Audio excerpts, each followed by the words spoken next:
Hey guys, it's Mrs. Palmer here doing another one of these little slideshows for you. We're going to talk about the Middle Ages or medieval Europe, as some people say, which is basically the time between the end of the Western Roman Empire and the Renaissance in the West. So we've already talked about the Byzantine Empire in the East, but now we're going to look back to what was going on in the West after Rome fell.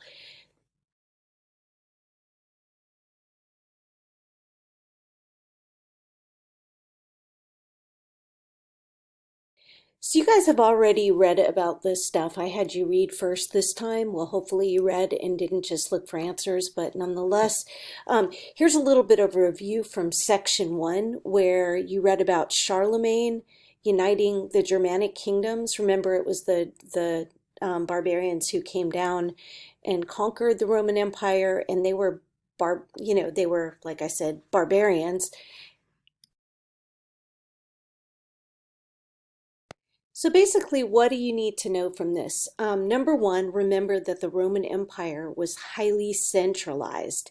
What does that mean? It means that a single government, like for example the empire, is very powerful and has a lot of control over its territories.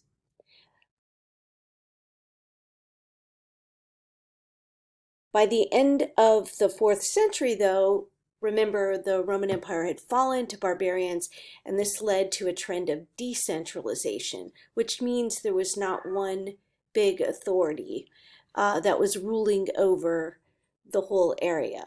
So the end of the Roman Empire had a number of effects. Number one, it ended trade.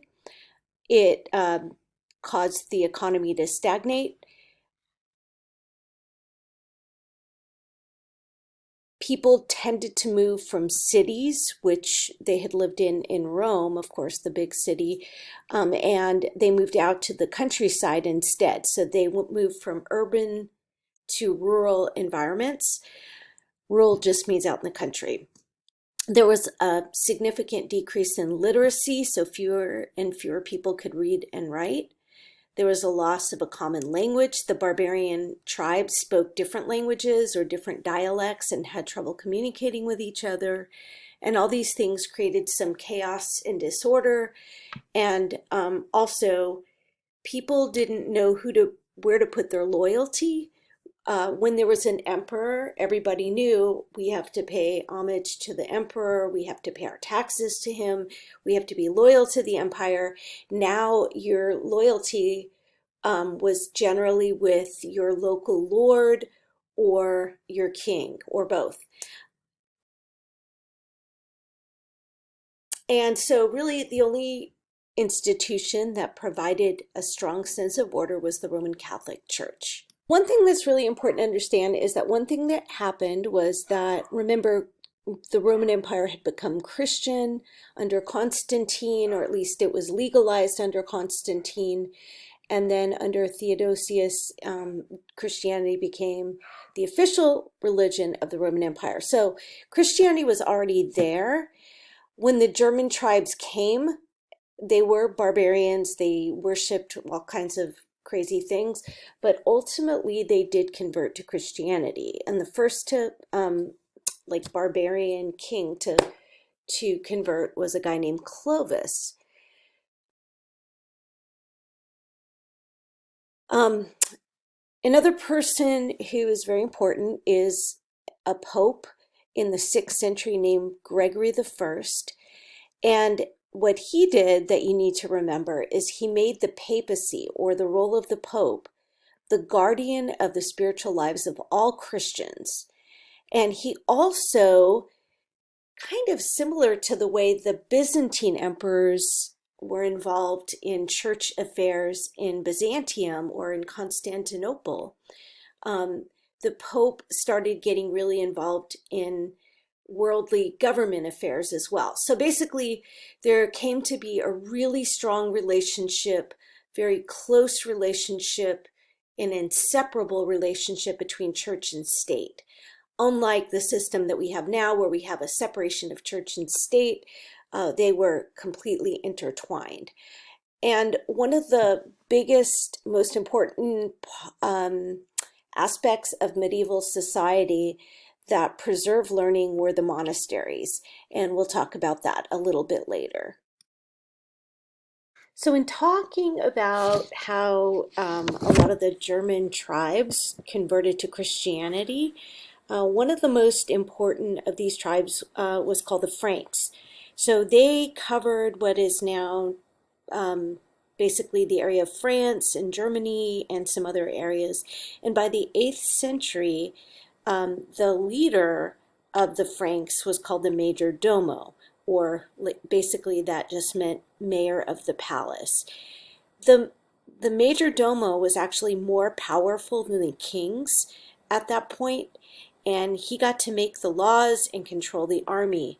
And one of the most famous of these, or the most famous of these, was a guy named Charles Martel, who became the mayor of the palace in 719, and he greatly expanded the territory of the Franks. In fact, he won a battle against the Muslims. That was the famous Battle of Tours of 732. And so this made Charles a hero in the eyes of Christians. And he he was very, very important. Now, his son Pepin was crowned king in 751, and then he died in 768, and he had a couple sons, Carloman and Charles, and Charles became known as Charles the Great, which is translated as Charlemagne, and Charlemagne then becomes king in 771. So Charles the Great is ultimately named Charlemagne, and he is very, very tall. He's 6'4", which at the time was unheard of. And so he was kind of like a giant back in those days. So Charlemagne strengthens the military and expands Frankish territory even further than his predecessors. And ultimately, he gains so much land that he gets control of what is now Italy, France, parts of Spain, and Germany by 800. And so he was very, very important during this time. He also, besides extending Frankish rule, he spreads Christianity. Oh, and did I mention he was very, very tall, 6'4", which was like a giant back in those days. It's still extremely tall now. Of course, everyone's tall to me, but anyway, that's another issue. But he brings more unity than Europe had ever seen since the Roman Empire. And he gets crowned by Pope Leo III, who crowns him Roman Emperor in 800 in gratitude for his help in spreading Christianity. And like I said, he plays a big role in unifying Europe in a way that it had not been unified since the time of the Roman Empire. So during this time, as you can tell, the church and the German kings sort of make friends, they join hands, and Charlemagne unites the Germanic kingdoms, creating what comes to be called the Holy Roman Empire, which, as one historian once said, was neither holy nor Roman nor an empire. But nonetheless, it's called the Holy Roman Empire. And when you hear this phrase in the future, it will often refer to Germany, the German lands, because Germany was not actually unified until 1871. But we'll talk about that a bit later. So Charlemagne unifies the Germanic kingdoms, creates the Holy Roman Empire, which in essence creates the foundation of medieval society, which encompasses several things. Number one, the heritage of the old Roman Empire, Germanic power, and the power of the church. And so all these things become really, really important.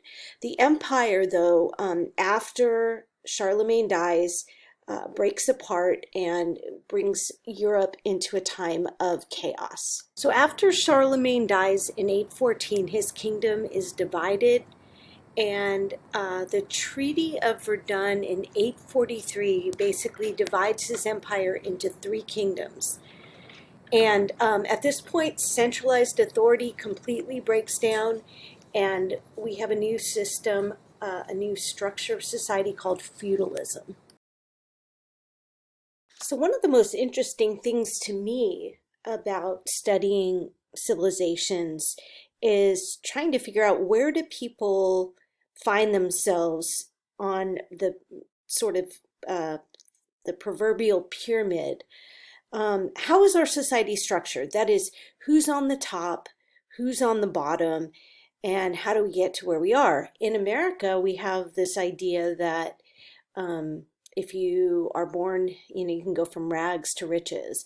If you're born in poverty, but you work really hard, you can make it to the top. And that is sometimes the case, although it tends to be a little more difficult than that.